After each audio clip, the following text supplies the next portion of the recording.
that we do this. We come a long way with you, so I was not very worried about this. So without really wasting my time, it is my considered opinion that the Prime Cabinet Secretary and the powerful statement made by the Principal Secretary has actually laid the foundation of what I want to highlight here, and I'll try to keep it short. So if you go to the very first slide, let me just say, as has been already stressed here, that this is a product of a fairly extended period of consultation, which is in line with our constitutional requirements. And a review committee that I've just mentioned actually has been trying to finalize what becomes the key issues of our revised foreign policy. What we have so far, which requires your validation, is a document that has tried to professionally synthesize the issues, the perspectives, the opinions that you shared with the team over that extended period of consultation. The document that you will see is actually presented in 4 substantive sections. Of course, there are preliminary parts, but the focus area is actually 4 substantive sections, with chapter 1 or section 1 of that policy focused on setting the context. And in that section, basically like all good publications do, and the way that all good reports do, we provide a brisk history of the evolution of Kenya's foreign policy. I know many scholars try to locate the foreign policies just from the period of independence, but of course we can take judicial or public notice of the fact that actually the foreign policy evolution possibly predates independence and go back into the colonial times, where even some of our nationalists were involved in some kind of quasi-diplomatic relations. So chapter 1 provides that particular context, but a key thing that I would like to emphasize there is the pivotal moment that the Honorable Prime Cabinet Secretary referred to, the 2014 era, when we actually had the first published and documented foreign policy. Now, in chapter 2 of that particular document, we present actually a key area in normal international relations, that is the bilateral and multilateral engagement that the country actually is involved with. But it also includes plurilateral and minilateral engagements. Those words are sometimes mouthy, and because we are talking to the public, it is important to just say that it also means the smaller groupings of countries, usually more focused on trade. So we highlight that because in traditional international relations, both bilateral and multilateral engagements are extremely important. So we do that, but it is important to underline that that chapter also defines that Kenya's foreign policy begins from the immediate diplomatic neighborhood. And therefore, we canvass discussions around our immediate neighbor. We cannot really foray into international arena without defining and paying attention to our immediate diplomatic neighborhood, because they are critical to what we shall see shortly as our national interest. And then, of course, there is chapter 3 of that document, which summarizes the operating environment and especially the current policy of the bottoms-up economic transformation agenda. But what I want to really underline in our chapter 3 is what the Prime Cabinet Secretary was gesturing to here: the emergence of new challenges and therefore new frontiers of diplomacy that have actually not been part of orthodox diplomatic or international relations. And therefore, we pay quite some copious attention to those new areas, partly to ensure inclusiveness and participation of the citizen. And those areas include The judiciary that was mentioned here, the judiciary was not normally part of international relations. But as I'll say just shortly, now these are emerging areas.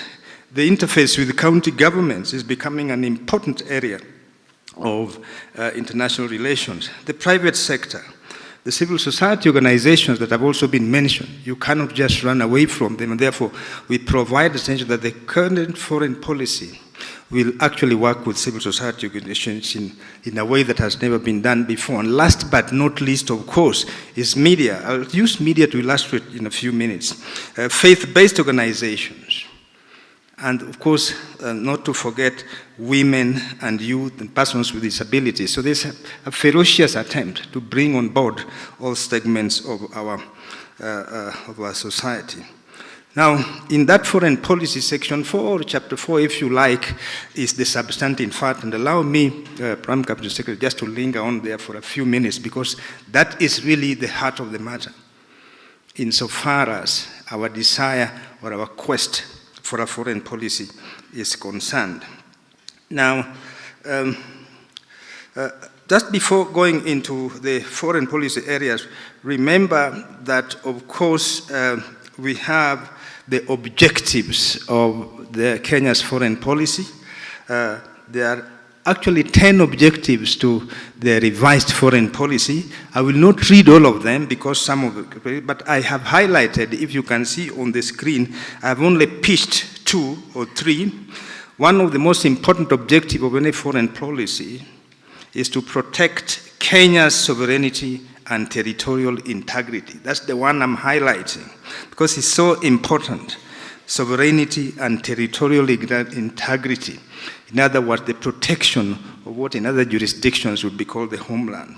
And then, of course, another important objective is to project, to promote, and protect the country's image and prestige globally. And hence, some of the issues that are being raised here regarding the cost implications of maintaining. So the projection and promotion of the image and prestige of our country globally is an important objective. The other one, the last one I'll highlight, there are 10, but I've only highlighted 3, is to position Kenya as the premier global capital for environment and climate governance, given, of course, our distinct advantage of being host to. So there are those objectives which are also contained in the first chapter. But I want to linger briefly on the crucial areas which are covered in chapter 4 or section 4 of the revised foreign policy. After a lot of reflections, a lot of discussions with the experts, we have at least up to now identified 8 focus areas. The policy describes them as the 8 focus areas. And those focus areas, in an attempt to put some hierarchy to them, the first one, the first focus area of this policy is peace and security diplomacy. And I've just pitched a little sentence that the ultimate goal of our peace and security diplomacy is to safeguard Kenya's sovereignty. This is a traditional core area, which some of you who are in this discipline know emanates actually, this is really the reason why the United Nations Charter was actually founded, to ensure that there's global peace and security. This is very important to us. And therefore, under that diplomacy, Kenya will try to preserve all the fundamental human rights, ensure democracy, and ensure the prosperity and well-being of the people of Kenya. So that is the first area. The second focus area of this policy is economic and commercial diplomacy.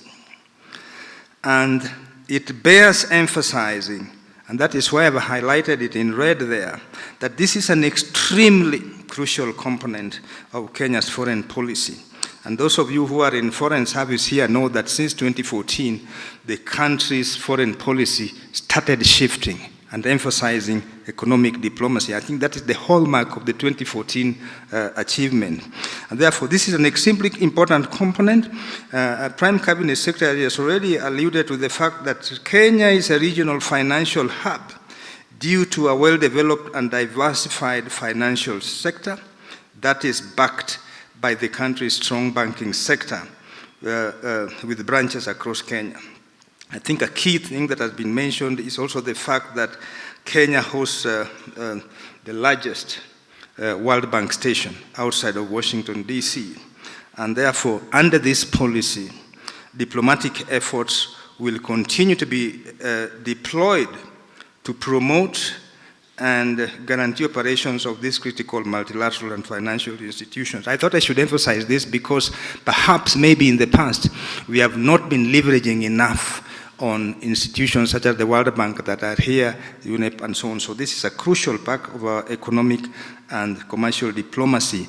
And to say that under that pillar there are a lot of other elements, almost 6 of them, covering trade and investment, the private sector, and so on, as you will see in the detailed document. The third focus area under this policy is the sustainable oceans diplomacy. In the past, in this country, of course, we have talked about the blue economy, which is quite linked to this one, because in other terms, the blue economy is an encompassing phrase that includes the ocean.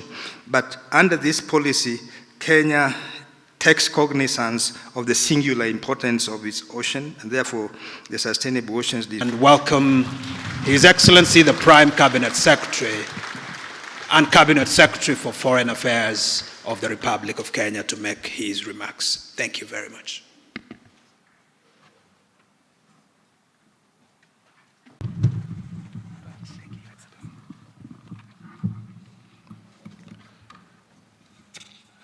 Thank you, PS Singoi, Forum of our foreign policy document. I thank you all for responding to our invitation and making time to be here. The Ministry of Foreign and Diaspora Affairs has had a series of engagements with diverse stakeholders as part of the process of reviewing Kenya's 2014 foreign policy document. The objective is to broaden and deepen our reach to Kenyans and make a foreign policy that reflects the aspirations of our nation. Looking back, our foreign policy has been detached, mysterious, and closed to the public, making it actually foreign to Kenyans. We have decided to break from this past situation and take foreign policy to the people to ensure that we move along with Kenyans in our diplomatic engagements. After all, public participation is a fundamental principle of Kenya's democratic governance and is enshrined in our country's constitution. In this review process, more than before, we have held several roundtable discussions and consultations with a wide range of stakeholders, including government ministries, departments and agencies, civil society organizations, media, academicians, ambassadors and high commissioners, the Council of Governors, Parliament, youth, judiciary, among others. Indeed, this is a foreign policy of the Republic of Kenya, and therefore should be anchored on broadened ownership, which includes all arms of government, the county governments, and most important, Kenyan citizens. Your presence here today marks a major milestone towards the climax of the review process of our foreign policy. We look forward to your input in firming up this foreign policy document after today's public validation exercise. There shall follow a high-level retreat with His Excellency the President, William Ruto, to finalize the process. Notably, this is the first time in our history that the foreign policy review and development process will culminate in a sessional paper that will be tabled in Parliament for deliberations. This will further widen the avenue for public input through elected representatives. There is also need for consequential amendments to the Foreign Service Act of 2021 to make it fit for purpose in the mutating geopolitical landscape and the pressing diplomatic realities of our time. Additionally, the pursuit of national interests in the international arena has operational costs. Thus, the sessional paper shall aim at drawing Parliament's attention to the cost implications of our foreign policy formulation and implementation. The growing returns from our diplomatic engagements justify the need to increase the budgetary allocation for the Ministry of Foreign and Diaspora Affairs. We are grateful to our President, His Excellency William Ruto, as he continues to set pace as Kenya's chief diplomat by actively engaging in strategic diplomatic activities. Accordingly, Kenya has been able to sign mutually beneficial agreements in order to expand trade opportunities for our people, diversify creative economy prospects, and secure labor mobility agreements to address youth unemployment. Further, our country has received more international scholarships, seen a rise in public-private partnerships that are spurring infrastructural development in Kenya, and increased international engagements that flourish tourism and guarantee our peace and security, among others. Ladies and gentlemen, the ultimate goal of a country's foreign policy is to provide a blueprint and a strategy for achieving its national interests in line with the common good of the nation and shared prosperity. Therefore, the Kenya public has a frontline role in contributing to the formulation and implementation of foreign policy. This, I repeat, is the reason we are all gathered here today. Just as a reflection, what is the role of citizens in appreciating and promoting our country's national interests whenever our people interact with the international environment? How can we utilize our foreign policy to inculcate in our people patriotism and a fervent desire to positively project our country's image in the international arena? In short, we must close the missing link between the country's foreign policy and the citizens' understanding and engagement in our international affairs. In conclusion, I encourage you to have a candid discussion and an in-depth interrogation of the document to ensure that the final product of this foreign policy review process captures the perspectives and wishes of Kenyan citizens. Before I step off the podium, let me also appreciate our partners, the UNHCR, CONRAD, the Stockholm Environmental Institute, the Council of the New Global South, and the other that may not be on this list, but who have supported us in one way or the other, including our ambassadors emeritus, who were part of this very, very important journey.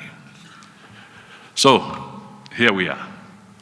Please speak frankly, let us hear you out. Foreign policy is a critical public good, but it's also very elusive, and we must find some common ground. Not too long ago,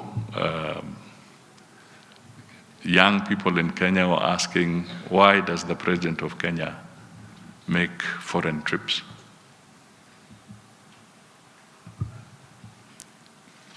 Maybe an answer may be found here today.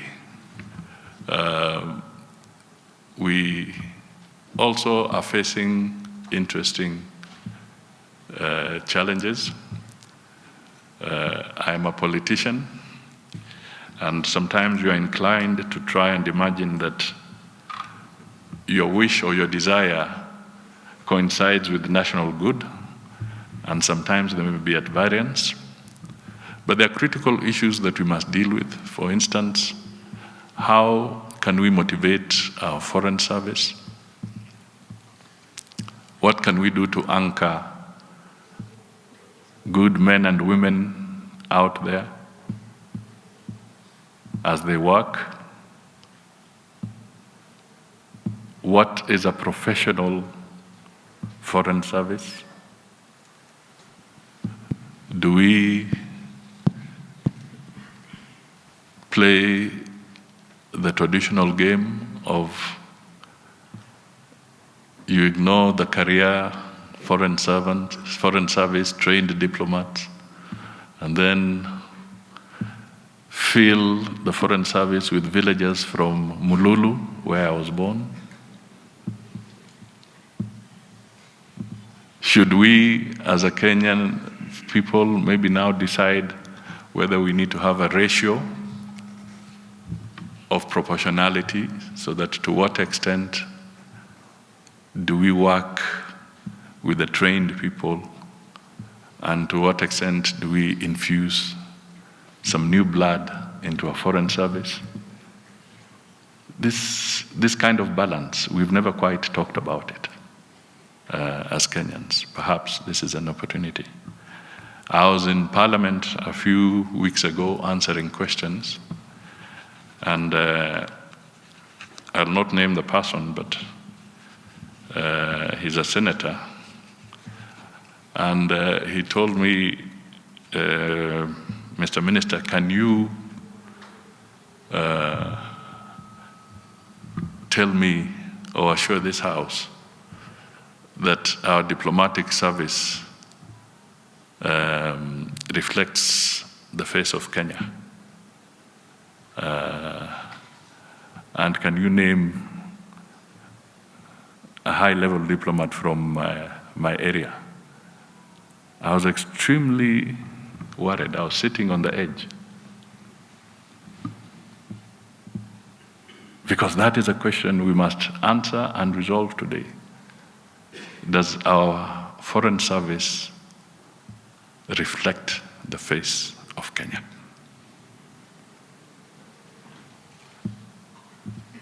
How does it play out on matters gender? Does it?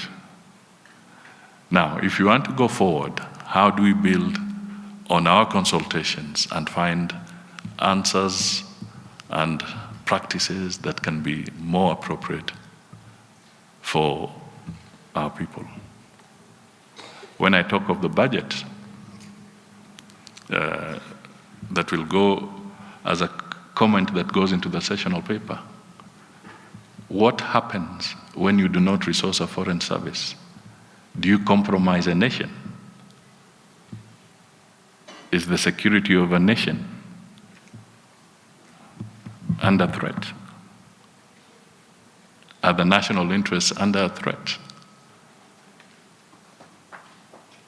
So these are the kind of issues that I really want you good men and women to help us interrogate, so that we can come up with good solutions. The global trends, as you've heard, are changing.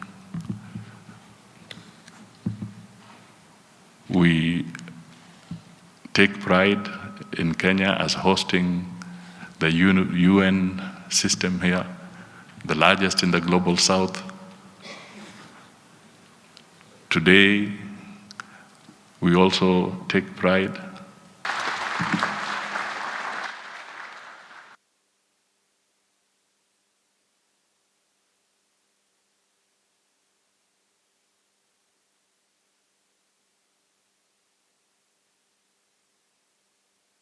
I've noticed that there is recognition of engagement with devolved governments. I wish this could be more pronounced because county governments sometimes are not quite sure of how they need to engage even with foreign governments. So this policy should be able to guide county governments on the engagement, the MOUs they conclude with foreign governments, to what extent can they go? I think reference has also been made to the investment conferences. An echo, the investment conferences that many of the county governments are engaged in. I think that needs to be captured. And then finally, I wanted to, on the issue of engagement with county governments, we may need to borrow from Japan, because Japan, where I had the privilege to serve for a total of 7 years, has, they have, like Kenya, they have 47 prefectures, what they call prefectures, the equivalent of our countries. And they have presence, this presence of the foreign ministry in the prefectures.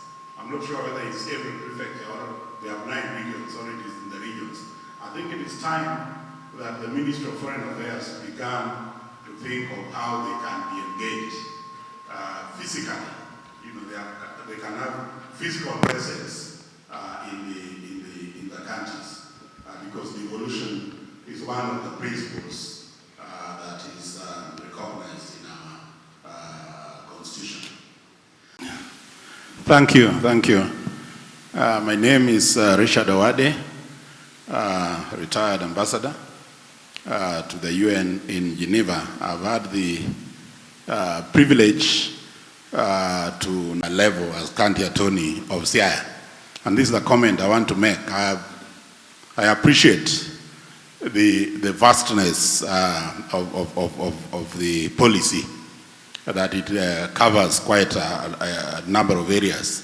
I was engaged in the drafting of the 2014 experts in Kenya and Kusini. So the practice used to be that all ambassadors have local chefs. I think that tradition needs to be maintained, so that even when he entertains, because some of the people he's entertaining are people who do not know much about Kenya, they will be in a position to know about the Kenyan cuisine.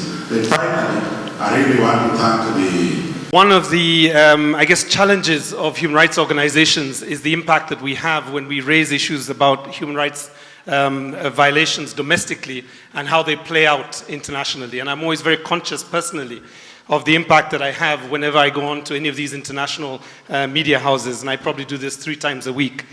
I don't think there has to be a clash between our foreign policy objectives of marketing the country and also ensuring that human rights violations are dealt with swiftly and we see the reforms that are necessary. So that's the first point. The second point, very quickly, is just to say thank you to the review committee. I can see some major developments since the first draft that we were privileged to engage in. I like very much the focus on the diaspora and diaspora diplomacy. I think it's missing 3 words: bilateral tax treaties. I spent a bit of time at the State Department in January and tried to get them to include the idea of a bilateral tax treaty between Kenya and the United States of America. Before the president met with President Biden, I was unsuccessful, but I realized a bit more coordination and it would have been possible. I like particularly also the focus on territorial sovereignty. I think it's important to highlight every time that it is not so much the geographical sovereignty that we protect. It is the values, it is the constitutional principles, it is the way of life, it is the very Kenyan culture that we protect against those that come to hurt us, including the Al-Shabaab and ISIS and others. I could go on, but just to say thank you. how can we support the UN's expansion program in Kenya? Because the UN, at least, is one of the 4 headquarters that is expanding rapidly. And I think also something that we need to be very conscious about is the nature of the activities of the UN in this region. Because as opposed to other headquarters, UN headquarters, in Kenya, the headquarters have 79 funds, programs, and agencies which serve in the region. How can the government support and facilitate them to serve in the region? And last point, but not least, the fact that it is a major employer of Kenya and brings in cash inflows of dollars or millions of dollars every year. I think in the foreign policy, we need to be very clear. We have a proper framework. How can we support the UN in its activities here? And how can we address the issues that make it unique and also global headquarters, UN headquarters in the global south? Thank you. Thank you, Ambassador Gitoga. I want to go to... Yeah. My name is Darlene Mukabane from the Technical University of Kenya, and I am a youth. I am a lady and I am a youth, and I have noticed that I am the first youth to speak and the first lady to speak as well. Therefore, I would like, when you're giving opportunities, you look at more youth and the ladies as well.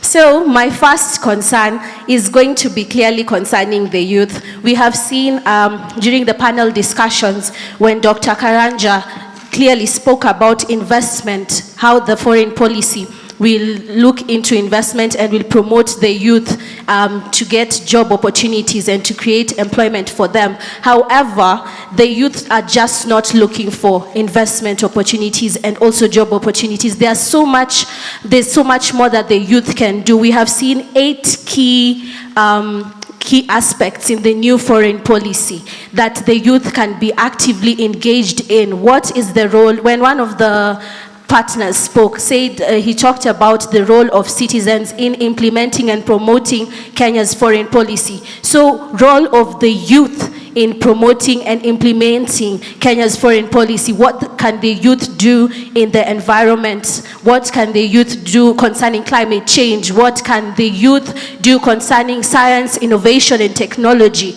I feel like that should be really highlighted in the foreign policy document of Kenya. The role of the youth in promoting and implementing foreign policy of Kenya in order to, because we are looking at a foreign policy that just does not look into the 5 years that we have, into 10 years. We are projecting a future of Kenya beyond those 5 years, beyond those 10 years. And to my second, just to be brief, my second point is concerning the practice programs for diplomats. It will be very impressive if we had a foreign service academy that would not just focus. We are looking at a time whereby it will not be just the ambassadors we are seeing here. In the next few years, we see new faces, young people who will be acting and serving as ambassadors. We've seen countries where ministers are being put as youth people. So can we have this foreign service academy that even trains future diplomats into becoming the face of Kenya, into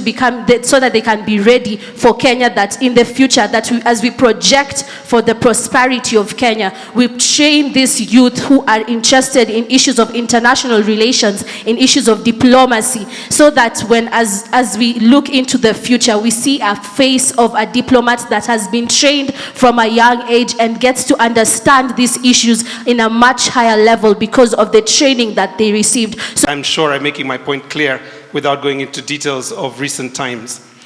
I think, thirdly, very quickly, I think the point about this policy requiring a whole of government approach, and I have to say that the acronym of that one is a little bit worrying because it's close to UOGA. Perhaps we could shift it to a whole of society approach, because I think one of the things we've learned about foreign policy development globally is that it is citizens' movements that put policy agendas onto the radar of governments. And if you look at, for example, the Future First movement, these young people that essentially put more energy into climate change negotiations, we can do the same on various other issues. 2 very quick last points. I think it's important for our policy statement to not do what diplomats and diplomatrics are accused of doing, which is to offend no one, say nothing or commit nothing that is measurable, and leave everybody very happy and fuzzy.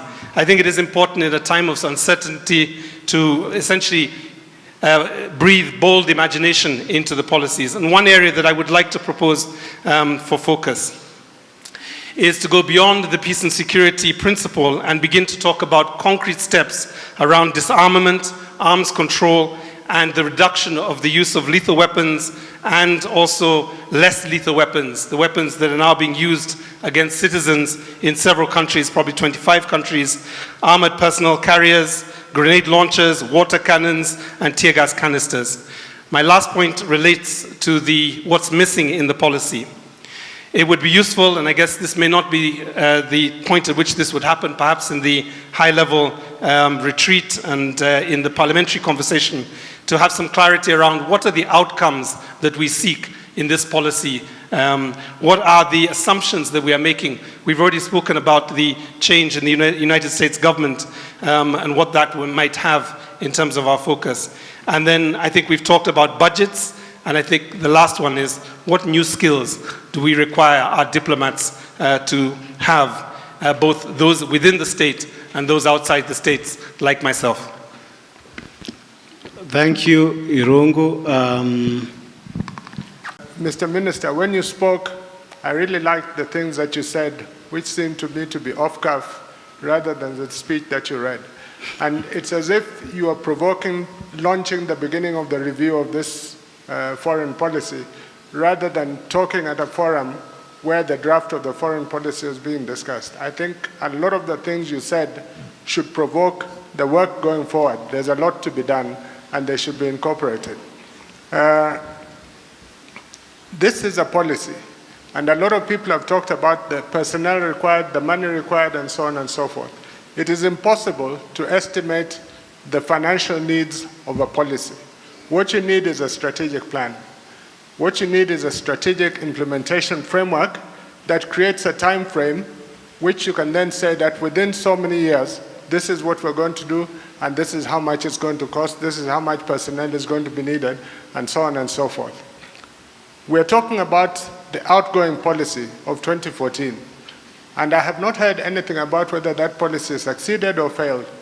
And part of the reason why it may be impossible to talk about whether it succeeded or failed is because it did not have a time frame. What was supposed to succeed by what time? How much time was this supposed to be done? How much money was required, and so on. So what we need, besides this general statement called a policy, which can be enduring, is strategic plans that create milestones that at the end of 3 years we can do a midterm review, at the end of 5 years or 7 years we can do an end-term review, so that if we're considering revising the policy, we're basing it on concrete information that has come from what we have seen about the problems, the successes, the strengths of what we have done up to this point. So that's a very important point that I think should be taken into consideration. I like some of the things that were Rated into ensuring that Kenya is prospering even to greater levels. Thank you.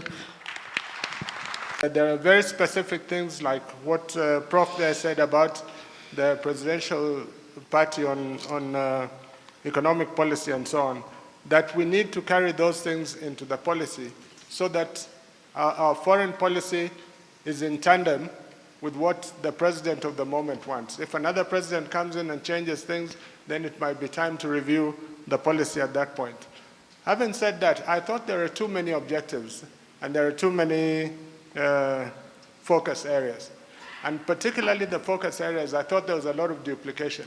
I think it is possible to put those focus areas on the screen and to have a team of people looking at them and to say which one links with what, and that the focus areas should reflect our national focus. So for instance, at that time when they were being presented, I wondered why there's nothing about employment. And yet, in all these trips abroad that the president goes to, one of the areas has been youth unemployment. So we need to relook at these focus areas and say to ourselves, how do they reflect the priorities that this country has?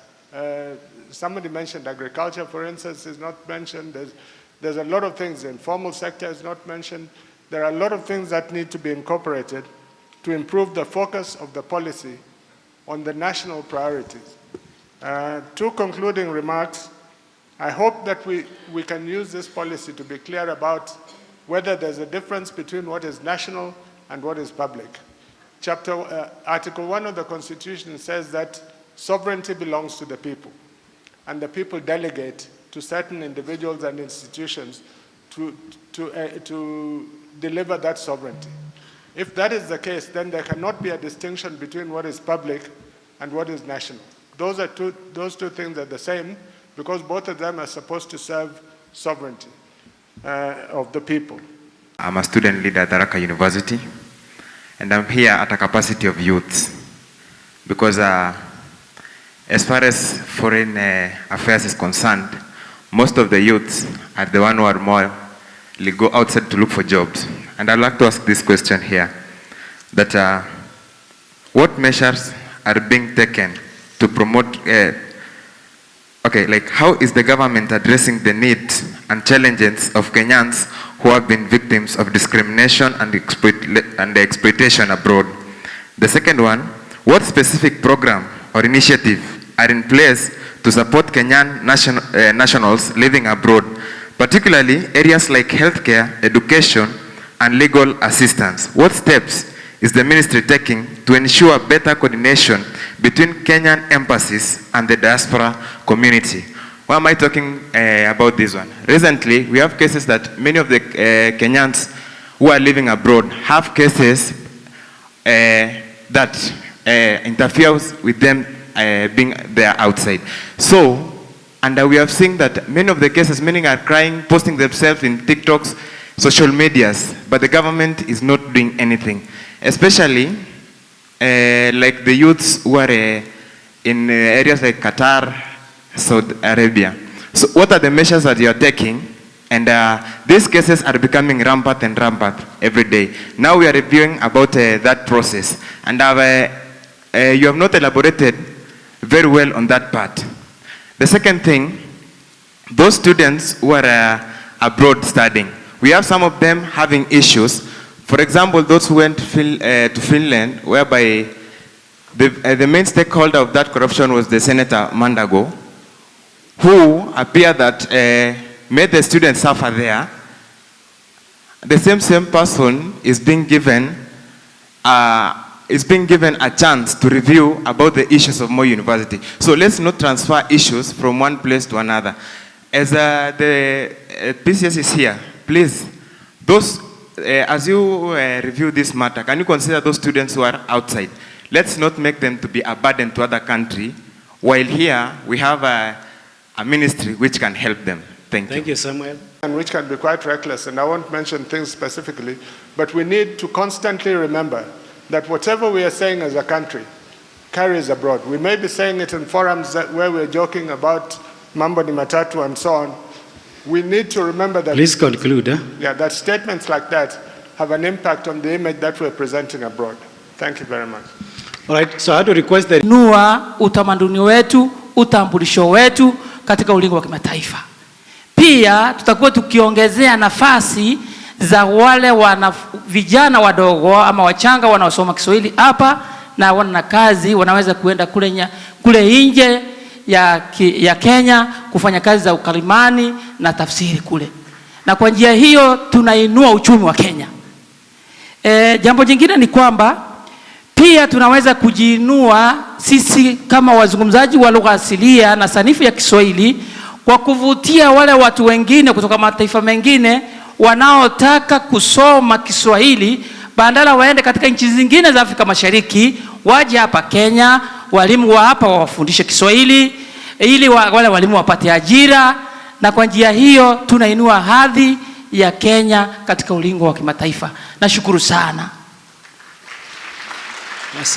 Bearing in mind that what we may not capture here, perhaps we can also capture in the context of the sessional paper that will be more or less a sequel to the policy document.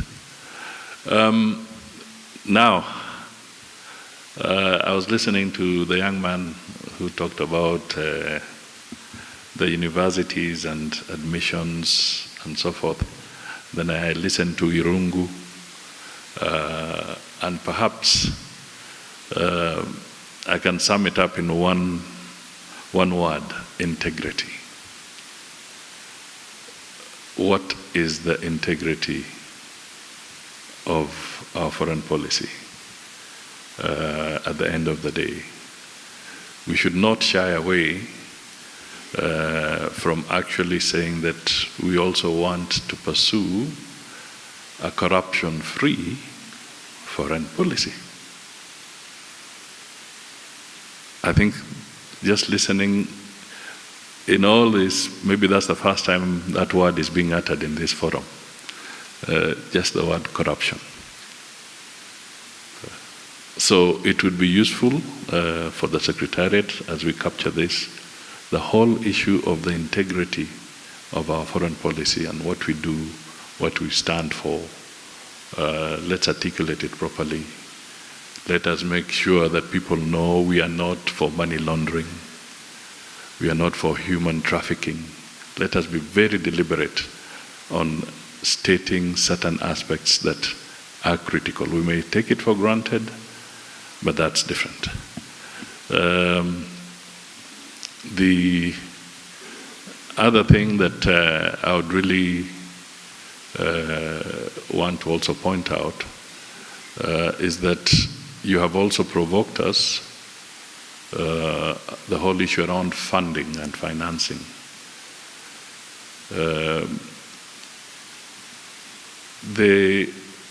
Our neighbor, and on this one there's no harm in quoting because it does not offend, but you'll find investments of, let's say, a country like Uganda made in some of their foreign assets were very strategic at that time.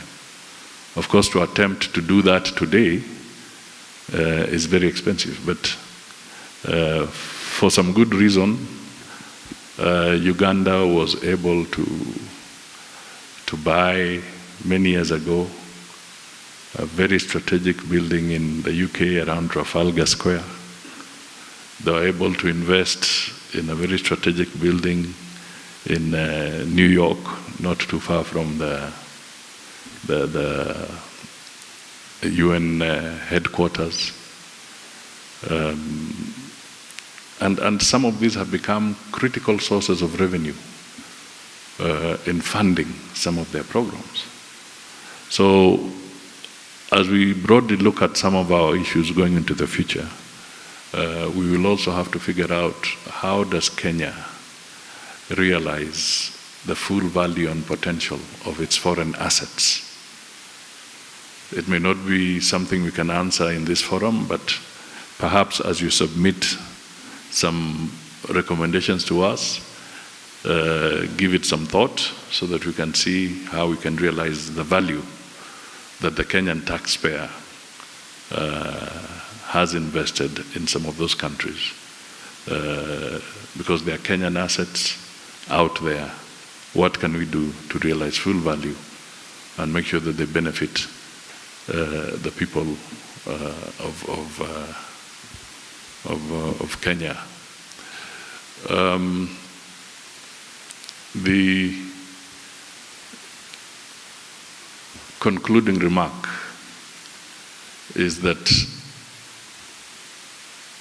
your presence, your interest, and even the urge to go on, bearing in mind that time is limited, shows that we are on the right track. I think Kenyans wanted to participate in this process. They wanted to input into our foreign policy. And I'm really, really grateful that this is coming out. Kenyans coming out to say a few things that need to be corrected is absolutely essential. Listening to the professor from TUK, was it? Multimedia, was it? Technical University. He also said something about consistency. To attract foreign direct investment, you cannot be flip-flopping in your policy stance. Because an investor wants to be sure that The law is predictable, the environment is predictable, and I will put my money there, and I know that the rules will not change at whim. So even what he was bringing out is so important because Honorable leaders of the Ministry of Foreign and Diaspora Affairs, Honorable Musalia Mudavadi, PS Diaspora Affairs, Dr. Korir Singoe, itifaki zote zikizingatiwa, majina yangu ni Hanan Kasim from Kenya Methodist University, a student leader. I'd like to commend the good lady from TUK. I think she has really represented the youth, and I'll just take this opportunity as a Gen Z. You know, when you hear Gen Z nowadays, you think of trouble, right? But then I'm here to just tell you guys that the Gen Z is also actively take part in passionate advocacy of progress. With this, I'm here today to advocate for this particular forward-thinking policy and which align with our national interests. So I'd like to point out, since she has talked about, one thing I wanted to talk about is youth representation. But since she has already talked about that, I'd like to talk about stakeholder ownership. On this one, I'd like to go directly to budgetary constraints. I've been in positions of in the position of treasury, but I wouldn't stand here and say that we don't want money to be added. It is very crucial. But then, what is this? My question here is, in the light of this tough economic state in the country, considering the critical importance of the Kenya's foreign policy, what innovative strategies is the ministry exploring to optimize its budgetary allocation and reduce dependency on external support? In that light, I would also want you to understand that it is not always about complaining. We are not here today to just complain and say, oh, we point out at the downsides of the policy, but to give recommendation. And one of the things I'd like maybe to recommend in this slide is about proposals on how we can enhance the budgetary efficiency. One is that the fund should focus on areas like the climate diplomacy, education, as well as economic partnerships that direct. Our first priority as a State Department for Diaspora is the protection of Kenyans. And then from there we can talk about their welfare, about their prosperity. So as a country, we are fully aware that today the diaspora is the biggest remittance of foreign exchange. Today, our diaspora is remitting more than all our traditional foreign exchange earners combined: coffee, tea, tourism, floriculture. But we look at the diaspora for more than just their remittances. It's their place in the development of our country. The Prime CS here today is at the forefront in promoting what we call the diaspora bond that will be project specific. I'm sure he'll speak about it briefly when he's making his final comments, because it's something that he's very passionate about. So for us, we are working very closely with our missions abroad to ensure that we protect our diaspora. One of the challenges we've had in the Middle East is getting and creating a platform of monitoring our diaspora out there. So very soon you're going to be coming up with an app that we are able not just to track where Kenyans are, but it's a platform in which they can express what they're going through. For example, a country like Saudi Arabia. Saudi Arabia is a huge country. We have people who work 1,000 kilometers away from where our embassy is in Riyadh. And sometimes they want to express what they're going through. So we're going to have an app where somebody is able to explain where they are and at what help they need. Because what we have seen now, because of people's inability to access the nearest embassy, if you are 1,000 kilometers away, it's not very easy to access the embassy. So once we have that kind of app, so what happens is that when a Kenyan is in distress, the first thing that they do is to send their distress call through social media platforms. We have over 400,000 Kenyans working in the Middle East. One death is bad enough, so protecting each and one of them is very critical to us. So be rest assured that we are doing all that we need to do, because we are aware that our core mandate is protect our Kenyans out there so that we can prosper and engage them. Thank you very much. Thank you, Ambassador Kabira, for that. So, colleagues, there is